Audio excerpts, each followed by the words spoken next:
के अवशेष किस वर्ष मिले थे? अब देखिए, जिस भी क्वेश्चन का आंसर पता हो आप कमेंट में देख रहे हैं, मतलब बाद में देख रहे हैं, तो क्या कीजिए, कमेंट बॉक्स में जरूर कीजिएगा, ठीक है। तो ये राखल दास बनर्जी को क्या कहा है, मोहनजोदड़ो का अवशेष मिला है।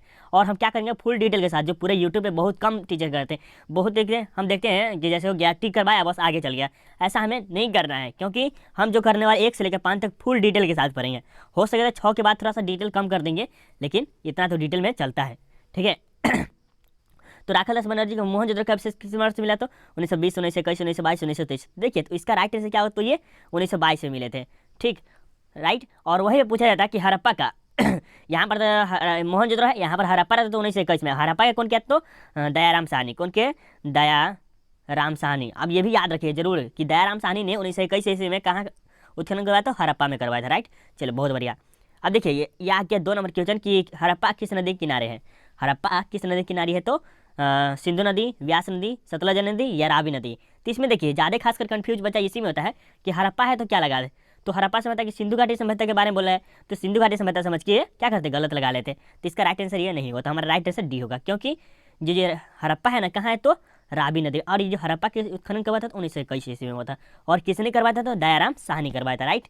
और यहीं पर पूछा सिंधु घाटी सभ्यता है, ये मोहनजोदड़ो क्या है? मोहनजोदड़ो किस नदी के किनारे स्थित है? तो सिंधु नदी।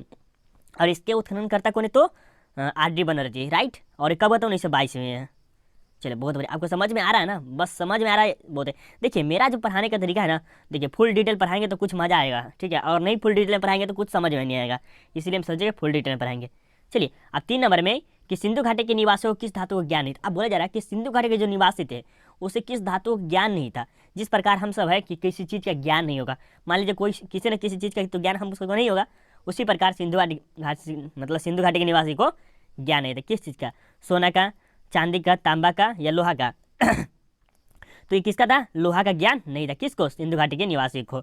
और ये लोहा का ज्ञान कब होता है? तो वैदिक सभ्यता में, जिसे आर्य लोग जैसे कहते हैं वैदिक सभ्यता में इसको ज्ञान होता है, ठीक है। और वहाँ से ही लोहा की खोज होती है, और वहाँ से औजार औजार बनाना स्टार्ट कर देता है। और वही बता दें कि सबसे पहले खोजा गया था तो तांबा खोजा गया था, और मतलब सबसे पहला धातु कौन था? तो तांबा था, और जिसे बनाने वाला पहले कुल्हाड़ी था, ठीक है।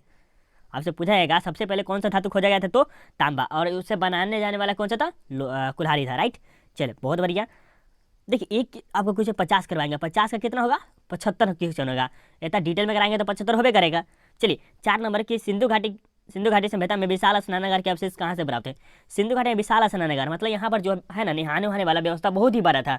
विशाल स्नान जो विशेष अवसर पर ही इसका यूज किया जाता था, ठीक है। तो कहाँ पर मिला? हड़प्पा, मोहनजोदड़ो, कालीबंगा, लोथल। तो ये कहाँ पर मिले? तो ये मोहनजोदड़ो मिले। कहाँ? मोहनजोदड़ो। बहुत बढ़िया, बी हमारा राइट आंसर होगा।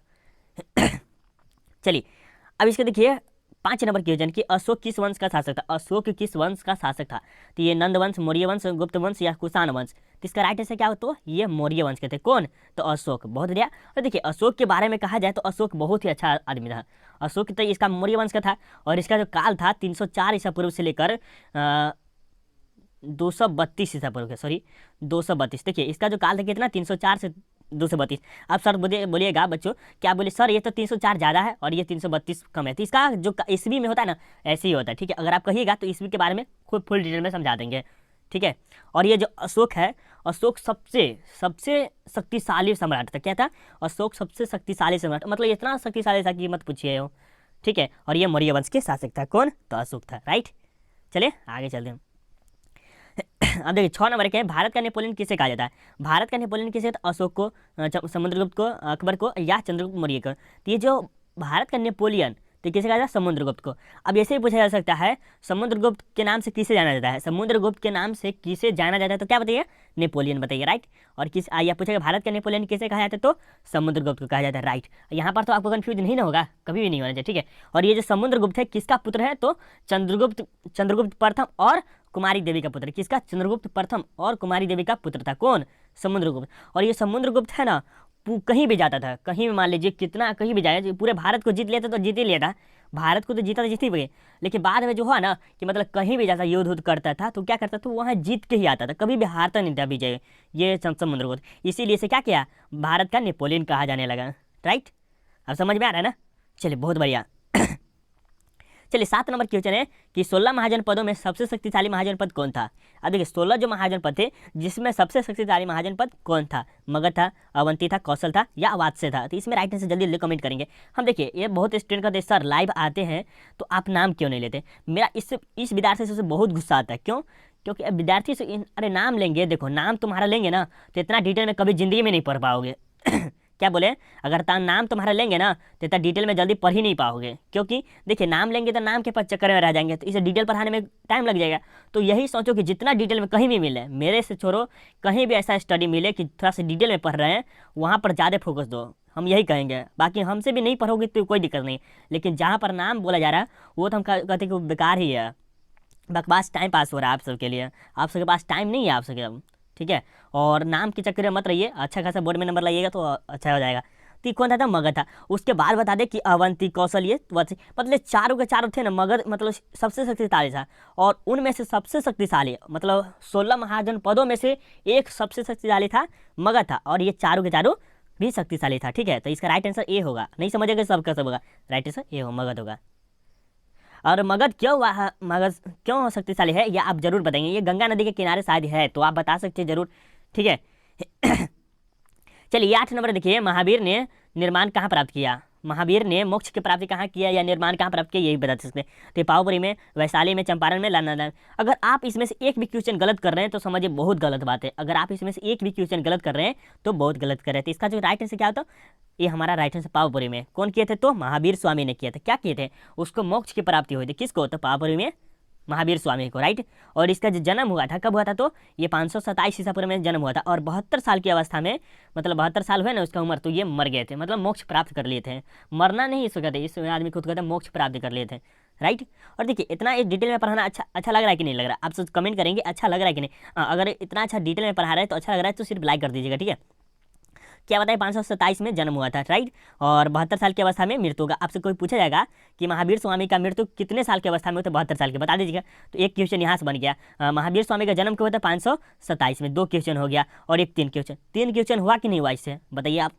तो ये क्वेश्चन पढ़ने में मजा है कि वो पढ़ने में, नाम वाला पढ़ने में मजा है। तो फिर आप बोलते कि ये सर ये नहीं। आप देखिए 9 नंबर की, स्तूप का संबंध किस धर्म से, स्तूप का संबंध किस धर्म से, बौद्ध धर्म से, जैन धर्म से, ब्राह्मण धर्म से, ईसाई धर्म से। जल्दी कमेंट करेंगे 9 का क्या होगा, जल्दी कमेंट करेंगे 9 का क्या होगा। तो स्तूप का संबंध किससे, तो ये बौद्ध धर्म से, राइट। स्तूप का संबंध किससे, बौद्ध धर्म से, हमारा राइट आंसर ये होगा। चलिए, और ये कहाँ पर है, स्तूप कहाँ है, तो सांची में है, ठीक है। आप तो जानते भी कि सांची कहाँ पर है, तो बहुत जरूरी है कि आप जानते ही होंगे। चलिए अब 10 नंबर क्वेश्चन है कि महाभारत की रचना किसने की थी। महाभारत की रचना किसने की थी, वाल्मीकि, मनु, वेदव्यास, इनमें से कोई नहीं। अब इसमें ट्रिक रखिए, बहुत जल्दी जो बच्चे होते हैं कन्फ्यूज हो जाते हैं कि इसमें से राइट आंसर कौन लगाए और ये नहीं लगाए। तो ये भारत है, महाभारत है, ठीक। महाभारत के वेदव्यास है। और वहीं पूछा था रामायण के कौन है, तो वाल्मीकि है। कौन है, रामायण के कौन है, तो वाल्मीकि। रामायण के वाल्मीकि और वेदव्यास। महाभारत के मनु के मनुस्मृति। कौन है, मनुस्मृति के, कौन सा है, मनुस्मृति, ठीक है। मनुस्मृति कौन है, तो मनु होगा, राइट। और महाभारत के वेदव्यास और वाल्मीकि रामायण के। चलिए बहुत बढ़िया। अब आगे देखिए, मनुस्मृति के लेखक कौन है, तो मनु, इसका राइट आंसर। और बाणभट्ट के लेखक कौन है, तो हरिसेन है। बाणभट्ट के रचनाकार कौन है, तो हरिसेन है। और तुलसीदास शायद बरवे रामायण का है। आप कंफर्म करेंगे कि तुलसीदास जो है वो किसका लिखा था, बरवे रामायण का है ना। आप कंफर्म करेंगे कि ये तुलसीदास बरवे रामायण लिखे कि नहीं लिखे हैं, ये आप सब कमेंट में कंफर्म कर सकते हैं। और ये कालिदास हमको पता नहीं कि कौन सा लिखे, तो आप जरूर बता सकते हैं, ठीक है। हमें भी कुछ ज्ञान हो जाएगा इसमें। चलिए अब 12 नंबर पुरानों की संख्या कितनी थी, ये तो बहुत ईजी क्वेश्चन है, ये 18 है, बहुत बढ़िया, इसमें कोई डिटेल वाली बात नहीं है।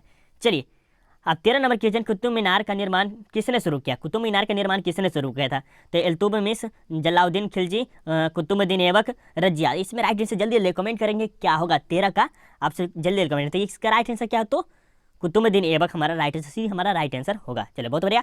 और इसकी जो स्थापना हुई थी कब हुई थी, मतलब कुतुब मीनार का निर्माण कब हुआ था, तो ये 1193 ईस्वी में हुआ। कब, 1193 ईस्वी में हुआ। कहाँ हुआ था, नई दिल्ली में हुआ था, नई दिल्ली। और चलिए अब एक आपसे सवाल पूछते हैं कि ये ताजमहल कहाँ है, ताजमहल कहाँ है, तो आप कमेंट करेंगे ताजमहल कहाँ है। चलिए बहुत अच्छा, बहुत से स्टूडेंट का आ रहा है आगरा। चलिए बहुत जो स्टूडेंट के बहुत अच्छा है। 14 नंबर देखिए, 3 LI किससे संबंधित है। दीन ए लाई किससे संबंधित है? तो बाबर, अकबर और जहांगीर, इनमें से कोई नहीं। इसमें क्या हमारा राइट आंसर? तो अकबर हमारा राइट आंसर है, बी हमारा राइट है। बहुत बढ़िया, बी लगाने वाला 100% सही। और देखिए अकबर ने दीन ए लाई की शुरुआत कब की? अकबर ने दीन ए लाई की शुरुआत कब थी? ये 1582 में किए थे। और ये मोस्ट भी इंपॉर्टेंट है, बहुत बार पूछा गया क्वेश्चन है। हम ये कहेंगे कि इस क्वेश्चन को आप जरूर ये अटेंड करेंगे, बहुत बढ़िया से याद कर लेंगे, ठीक है। चलिए अब यहाँ से हम आगे चलते हैं और यहाँ से पूछा जा रहा है कि किस शासक ने अपनी राजधानी दिल्ली से दौलताबाद परिवर्तित की? और दौलताबाद का जगह कहाँ है? तो ये मुंबई का एक शहर है, ठीक है, मुंबई का एक नगर है जहाँ पर ये दौलताबाद है। तो ये किसने किया था? बलबन किए, मोहम्मद बिन तुगलक किए, बाबर किए, अकबर किए। तो इसका राइट आंसर क्या हो? तो मोहम्मद बिन तुगलक किए थे। क्या किए? दिल्ली से दौलताबाद कर दिए थे, राइट। चलिए बहुत बढ़िया, यहाँ तक समझ में आ गया। और इसके जो बता दे क्या नंबर है? 15 नंबर, इसको बता दें। चलिए बहुत बढ़िया, आगे चले। देखिए अब यहाँ पर मेरा एक, अगर आप काम कर सकते हैं, नहीं कोई दिक्कत नहीं। अगर आप फर्स्ट बार चैनल पर आए तो चैनल को पहले सब्सक्राइब कर लीजिए और बेल आइकन कॉल कर लीजिए। अगर करना है तो, नहीं करना है तो कोई दिक्कत नहीं, आपके ऊपर डिपेंड करता है। लेकिन ऐसा हम कर रहे हैं कि पूरे यूट्यूब पे तो है पढ़ाई होता है, यूट्यूब पे पढ़ाई होता है, 2-3 ऐसे टीचर है तो हम देखते हैं कि ये फुल डिटेल के साथ पढ़ाते हैं। हम नहीं कहते कि हम ही खुद पढ़ाते हैं, बहुत ऐसे टीचर हैं जो हाँ अच्छा खासा पढ़ाते हैं, हम देखे हुए हैं। और ऐसे 2-3 हैं जो सिर्फ टिक लगवाते जाते हैं। हम उनसे कहेंगे कि बाबू अच्छा खासा पढ़ो, नाम के चक्कर में मत रहो। नाम के चक्कर में अभी रह जाओगे तो बाद में क्या होगा कोई ठीक नहीं है, टाइम पास हो जाएगा। उससे फिर आप बुक से पढ़ सकते हो अच्छा खासा, ठीक है। चलो 16 नंबर, नहीं तो हमारे चैनल पर भी नहीं आ सकते, कोई दिक्कत नहीं है। भारत का अंतिम मुगल बादशाह कौन है? भारत का अंतिम मुगल बादशाह कौन है? तो शाहजहां, मोहम्मद शाह है, औरंगजेब है, या बहादुर शाह जफर है। अगर आपको नाम के पीछे लगना है तो कोई दिक्कत नहीं, हम नहीं कर सकते। तो इसका राइट आंसर क्या? तो बहादुर शाह जफर हमारा राइट आंसर डी होगा। क्या कहा है? भारत का अंतिम मुगल शासक कौन था? बादशाह कौन था? जल्दी कमेंट करें क्या होगा, हम चलिए बता दी तभी बताइए। तो राइट आंसर डी होगा। चलिए बहुत आ गया। चलिए 17 नंबर कहा जा रहा है कि शेख मोहिद्दीन चिश्ती की दरगाह कहाँ है? शेख मोहिद्दीन चिश्ती की दरगाह कहाँ है? तो यहाँ पर देखिए ख्वाजा रहे, देखिए ख्वाजा मोहिद्दीन चिश्ती रहे या शेख मोहिद्दीन चिश्ती रहे, क्या लगेगा? अजमेर राइट आंसर हमारा लगेगा। क्या लगेगा? अजमेर। बहुत बढ़िया, आगे चले। अब देखिए अलबरूनी किसके साथ भारत है था? अलबरूनी किसके साथ भारत है था? तो मोहम्मद गजनी, बाबर, इल्तुतमिश। इसका राइट आंसर जल्दी जल्दी कमेंट करेंगे क्या होगा? तो क्या होगा? चलिए बहुत बढ़िया, ये मोहम्मद गजनी के साथ है था। कौन? अलबरूनी आया था। और कहाँ पर आया था? तो भारत और श्रीलंका को, मतलब भारत और श्रीलंका में घूमने आया था। कहाँ आया था? भारत और श्रीलंका। ये मतलब 11वीं शताब्दी में आया हुआ था शायद, राइट। तो ये 11वीं शताब्दी में शायद अलबरूनी आया हुआ था। आपसे कंफर्म करें कि 11वीं शताब्दी में आया था, ठीक। और ये भारत और श्रीलंका में घूमने आया था, ठीक है। चलो बहुत बढ़िया, यहाँ तक कंप्लीट है। और ये 19 नंबर आपके सामने आ गया कि उत्तर भारत में भक्ति आंदोलन का आरंभ किस संत ने किया था? उत्तर भारत में भक्ति आंदोलन का आरंभ किस संत ने किया था? तो ये रामानंद। बहुत सही क्वेश्चन है, ये जरूर याद रखेंगे, ये बार बार पूछा गया, रिपीट क्वेश्चन है, बहुत बार पूछा गया। आप नहीं विश्वास है तो 10 साल का क्वेश्चन बैंक खोल के देख लेंगे तो ये 3-4 बार पूछा गया क्वेश्चन है। ये भी 3-4 बार पूछा गया क्वेश्चन है कि तलवंडी किस राज्य में किसका जन्म स्थान है? देखिए इजी क्वेश्चन लेने का मकसद ये था कि ये भी क्वेश्चन बार बार पूछा जाता है, इसीलिए हम लिए हैं। तो तलवंडी किसका जन्म स्थान है? गुरु नानक का राइट आंसर ये हमारा होगा। चलिए बी नंबर सही है। चलिए अकबर का संरक्षण कौन था? अकबर का संरक्षण फैजी था, मुनीम खां था, अब्दुल रहीम था, या बैरम खां था? इसका राइट आंसर क्या? तो ये बैरम खां हमारा राइट आंसर डी होगा, ठीक है। बहुत बढ़िया, डी लगाने वाले का 100% सही है कि गलत है? सही है कि गलत है आप जरूर कमेंट करेंगे। तो सही है। चलिए बहुत बढ़िया, आगे चले। चलिए आगे चले कि नहीं चले? चलिए आगे चले। चलिए अब ये सॉरी इसके बारे में कुछ बता दें कि बैरम खां क्या क्या थे अकबर का संरक्षण करते थे। तो ये देखिए 1556 में ना अकबर को सम्मानित किया गया था। कब किया था? अकबर को सम्मानित किया गया था। उसके बाद क्या किया? 1556 से लेकर 1560 तक, 1556 से लेकर 1560 तक क्या हुआ? ये क्या थे? बैरम खां इसके संरक्षक थे, ठीक है। किसके? तो अकबर के, राइट। चलिए बहुत बढ़िया। आपसे पूछा जाएगा कि बैरम खां 1560 से 1560 तक अकबर बैरम खां किसके संरक्षक थे? तो अकबर के, राइट। यहाँ बता सकते हैं इसे। आइन एकबरी किसने लिखा? आइन एकबरी किसने लिखा? तो फैजी, बाबर, अब्दुल फजल, इनमें से कोई नहीं। इसमें राइट आंसर क्या हो? तो ये हमारा राइट आंसर डी सी हमारा राइट आंसर होगा। अब्दुल फजला हमारा राइट आंसर है। किसका? आइन एकबरी किसने लिखा? तो अब्दुल फजल लिखे हैं। और यह किस भाषा में लिखे? आप जरूर बताएंगे किस भाषा में लिखे हैं। अब्दुल फजल किस भाषा में लिखे हैं?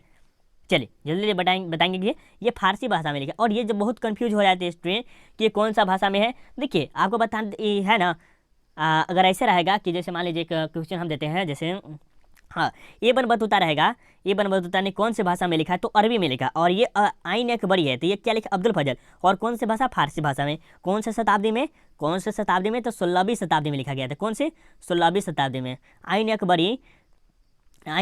आइन एकबरी किसने लिखा? तो अब्दुल फजल ने। अब कितने शताब्दी में? तो 16वीं शताब्दी में लिखे थे, राइट। चलिए यहाँ का क्वेश्चन इब्न बतूता ने अपनी यात्रा के विवरण किस भाषा में लिखा है?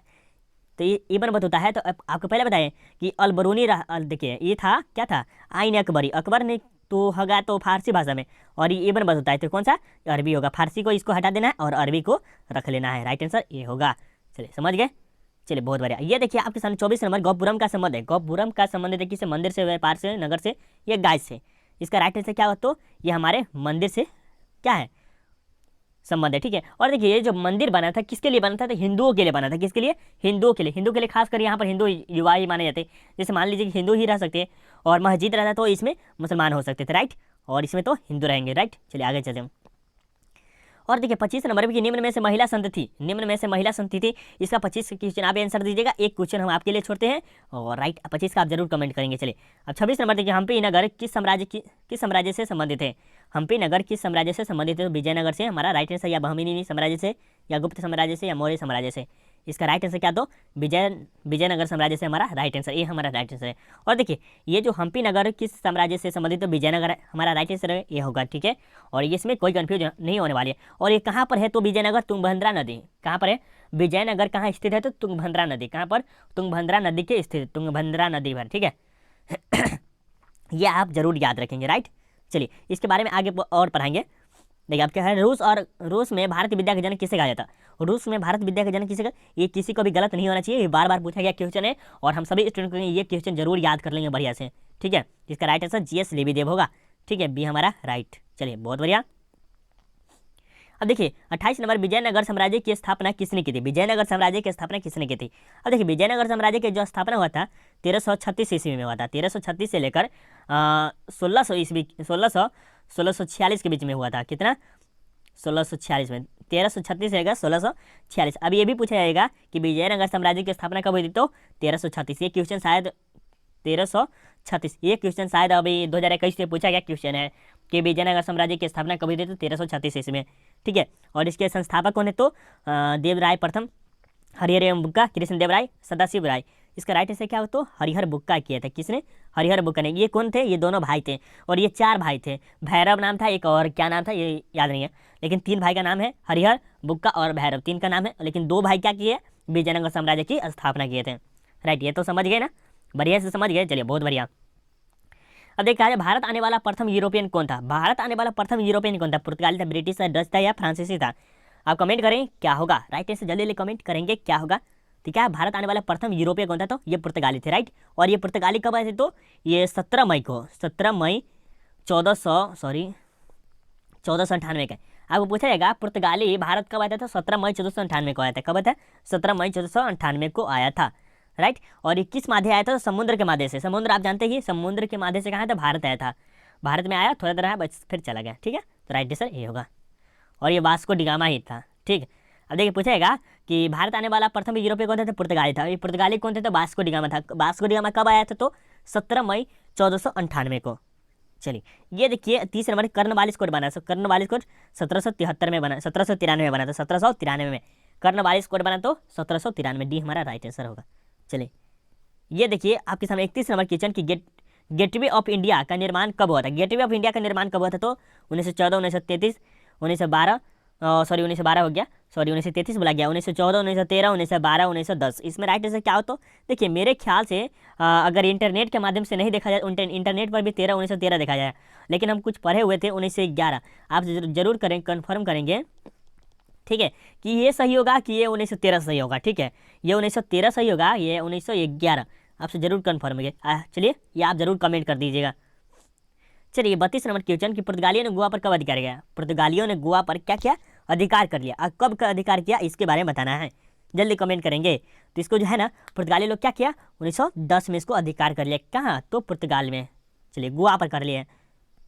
कहाँ? तो गोवा पे अधिकार किए थे। कौन? तो पुर्तगाली लोग। और कितने सारे 400 साल तक शासन किए, कितने सारे 400 साल तक। देखिए देश आज़ाद हुआ 1947 में, राइट। और उसके बाद भी कितना 9 या नहीं 14 साल तक शासन फिर किया। देश आज़ाद होने के बाद क्या हुआ, देश आज़ाद होने के बाद भी क्या किया, 14 साल तक इसमें शासन किया। कौन? तो पुर्तगाली लोग, राइट। चलिए बहुत बढ़िया। ये देखिए आपके सामने 33 नंबर के कोलकाता में सर्वोच्च न्यायालय की स्थापना की गई। कोलकाता में सर्वोच्च न्यायालय की स्थापना कब की गई? तो 1885 में, 1773 में, 1771, 1673 में। इसका राइट आंसर क्या? तो 1773 ईस्वी हमारा राइट आंसर, बी हमारा राइट आंसर है। क्या होगा? कोलकाता में सर्वोच्च न्यायालय की स्थापना कर दी तो 1773 राइट आंसर होगा, बी हमारा राइट आंसर। चलिए अब देखिए इसमें देखिए आपके सामने 34 नंबर क्वेश्चन, संस्थाल विद्रोह का नेता कौन था? संस्थाल विद्रोह का नेता कौन था? तो ये क्या थे? कौन थे? बिरसा मुंडा, सिंधु में कान्हू, कालीराम, इनमें से कोई नहीं। तो इनमें से कौन सा राइट आंसर होगा? तो ये हमारे सिंधु एवं कान्हू हमारा राइट आंसर होगा, बी हमारा राइट आंसर। चलिए बहुत बढ़िया। और इसे कब किया गया था? 1955 में किया गया था, राइट। चलिए बहुत बढ़िया। अब देखिए क्या कह रहे हैं 35 नंबर की, भारत में रेलवे लाइन की शुरुआत कब की गई थी? भारत में रेलवे लाइन की शुरुआत कब की थी? तो 1853, 1858, 1855, 1856। इसका राइट आंसर क्या? तो 1853 ईस्वी में किया था। किसका? भारत में रेलवे लाइन की शुरुआत। और ये कहाँ से कहाँ के बीच चला था? तो ये भारत मतलब मुंबई और थाने के बीच चला था। कहाँ? मुंबई और थाने के बीच। और कितना दूर चला था ये आपको करना है कमेंट। क्या करना है? आपको कमेंट करना है कि यह कितना दूर चला था। कौन? भारत की रेलवे लाइन। चलिए बहुत बढ़िया। और ये देखिए 36 नंबर क्वेश्चन के 1857 के विद्रोह के बिहार के नेता वीर कुंवर सिंह कहाँ के जमींदार थे? ये जो बिहार के जो 1857 का जो विद्रोह हुआ उस समय बिहार के नेता कौन थे? तो वीर कुंवर सिंह थे। और वे कहाँ के जमींदार थे? तो ये जगदीशपुर के जमींदार थे, राइट आंसर सी। और ये जगदीशपुर के जो जमींदार वीर कुंवर सिंह थे वो वृद्ध मतलब बूढ़ हो गए थे, मतलब बूढ़ा समझते ना, वो हो गए थे। उसके बाद क्या किए? मतलब अपने अंदर ना युद्ध दिखाकर नौजवानों को क्या करते? प्रेरित करते थे, उत्साह करते थे कि तुम्हें भी लड़ना चाहिए अपने देश की आज़ादी के लिए, जिस प्रकार मैं लड़ रहा हूँ, यही कहते थे ज़्यादा खासकर। ये कौन? ये वीर कुंवर सिंह। चलिए 37 नंबर की, व्यापगत का सिद्धांत का है, मतलब व्यापगत का सिद्धांत का संबंध है। व्यापगत का संबंध किससे है? क्या डल या देखिए इसको कहते हैं व्यापगत या हरपनीति, दोनों एक ही बात है। तो कार्जन से, डलहौजी से, लिटन से या मिंटो से। इसका राइट आंसर क्या? तो हमारा राइट आंसर बी होगा, ठीक है बहुत बढ़िया। चलिए ये देखिए आपके सामने 38 नंबर क्वेश्चन, भारत की राजधानी कोलकाता से दिल्ली स्थानांतरित हुई। भारत की राजधानी कोलकाता से दिल्ली स्थानांतरित हुई तो 1909, 1910, 1911, 1912। तो कब हुई थी? तो 1910 या 1911। जल्दी जल्दी कमेंट करें क्या होगा। तो कब होता है? 1911 में होता है, राइट आंसर बी, बहुत बढ़िया। चलिए आगे चले। और ये आपका रहा 39 नंबर क्वेश्चन, भारतीय राष्ट्रीय कांग्रेस की स्थापना कब की गई थी? भारतीय राष्ट्रीय कांग्रेस की स्थापना कब की गई? तो 1887 में, 1885, 1875, 1857। इसका राइट आंसर क्या होगा? तो इसका राइट आंसर हमारा 1885 में किया गया था। किसका? भारतीय राष्ट्रीय कांग्रेस की स्थापना किया गया था। और इसके संस्थापक कौन है? तो ए ओ होम है। क्या है? ए ओ होम। हम ये क्वेश्चन कहते हैं VVI नहीं, ये आने वाला है अगले साल 2021 में, तो आने वाला है। मेरा चांस बहुत है क्योंकि यह पॉलिटिकल साइंस में बार बार आ गया, हिस्ट्री में बार बार आ गया। कोई भी क्वेश्चन देखो तो फटाफट बहुत आ रहा है, तो हम कहीं इस क्वेश्चन का आप जरूर याद कर लेंगे। और इसके संस्थापक कौन थे? तो ए.ओ. होम थे। इसके पहला महिला अध्यक्ष कौन थी? तो एनी बेसेंट थी, ये जरूर याद रखेंगे। 40 नंबर, काला कानून किसे कहते हैं? रॉल एक्ट को। किसको याद नहीं होगा ये क्वेश्चन। चलिए अब असहयोग आंदोलन कब होता है? असहयोग आंदोलन ये आपका 1920 में, खिलाफत आंदोलन 1930 में, सविनय अवज्ञा आंदोलन 1930 में, भारत छोड़ो आंदोलन 1942 में। देखिए असहयोग हुआ था 1920 में, खिलाफत आंदोलन 1919 में, और सविनय अवज्ञा आंदोलन 1930 में, भारत छोड़ो आंदोलन 1942 में। समझ गए? बहुत बढ़िया।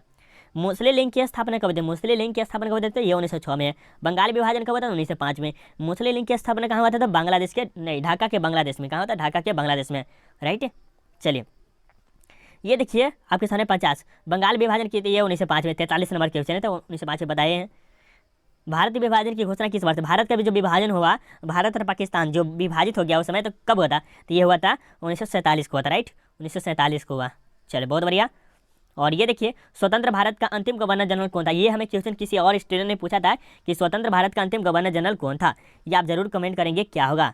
चलिए आपसे कमेंट करेंगे क्या होगा स्वतंत्र भारत का। देखिए स्वतंत्र भारत का अंतिम गवर्नर जनरल बोला जा रहा है, तो ये हमारा लॉर्ड सिराज गोपाल जा रहा है। क्या होगा? अंतिम पूछा जाए तो सिराज गोपाल। और यह पूछा जाता है कि स्वतंत्र भारत का प्रथम, तो प्रथम लॉर्ड माउंटबेटन था। अब इसमें कंफ्यूज कभी नहीं होंगे। क्या हो गया कि स्वतंत्र भारत का अंतिम गवर्नर, अंतिम बोला यार, ठीक है, तो अंतिम है सिराज गोपाल जी और प्रथम जो है लॉर्ड माउंटबेटन है, राइट। चलिए ये शायद नेहा मौर्य की, नहीं नेहा मौर्य शायद ऐसे ही पूछी हुए, छोड़िए हटाइए। तो 46 नंबर कि भारतीय संविधान के अनुसार प्रभुत्व नहीं थे। भारतीय संविधान के अनुसार तो संविधान के हाथ में होगा, राइट आंसर दिया हुआ। चलिए बहुत बढ़िया आगे चले। ये देखिए अर्थशास्त्र और इंडिका। चलिए एक क्वेश्चन आप जरूर बताएंगे कि अर्थशास्त्र और इंडिका से किस राजवंश के विषय में जानकारी मिलती है? तो किसके? तो ये मौर्य वंश के बारे में क्या मिलती है? जानकारी मिलती है, राइट। और देखिए अर्थशास्त्र के लेखक कौन है? कौटिल्य। और इंडिका के लेखक कौन है? तो मेगास्थनीज है। तो राइट आंसर ये होगा। अर्थशास्त्र के लेखक कौन है? तो मेगास्थनीज है, नहीं सॉरी, अर्थशास्त्र के लेखक कौटिल्य है और इंडिका के लेखक मेगास्थनीज है। चलिए ये आप बताएंगे 48 नंबर क्वेश्चन, किस शिलालेख में अशोक की कलिंग विजय का उल्लेख किया गया है मिलता है। तो ये 13वां उल्लेख में क्या करता है, शिलालेख अशोक का कलिंग विजय में विजय का उल्लेख मिलता है, राइट। चलिए ये आपके सामने 49 नंबर त्रिपिटक साहित्य के संबंध है। त्रिपिटक साहित्य के संबंध किससे है, जैन धर्म से, बौद्ध धर्म या शैव धर्म या वैष्णव धर्म से। इसमें जल्दी जल्दी कमेंट करें क्या होगा इसका राइट आंसर, बौद्ध धर्म है। त्रिपिटक मतलब 3 पिटक होता है, 3, विनय पिटक, सुत पिटक और अभिधम पिटक, ऐसे शायद होता है, विनय पिटक, अभिधम पिटक, सुत पिटक, राइट। चलिए और ये आपके 50 क्वेश्चन है और इसके बाद कुछ और इंपॉर्टेंट बात करेंगे तो जरूर आप रुके रहिए। 50 नंबर सिंधु घाटी सभ्यता में विशाल स्नानागार के अवशेष कहाँ से प्राप्त है, तो ये मोहनजोदड़ो से प्राप्त है। और जिस भी स्टूडेंट को पीडीएफ चाहिए, पीडीएफ खासकर उसके लिए वे जरूर रुकेंगे, ठीक है। और सेट कविंग देखिए, सेट 2 जल्दी फास्टली हम अगर आपसे कमेंट कर देंगे जैसे सेट 2 चाहिए तो जरूर आप कमेंट करेंगे। देखिए मेरे दोस्तों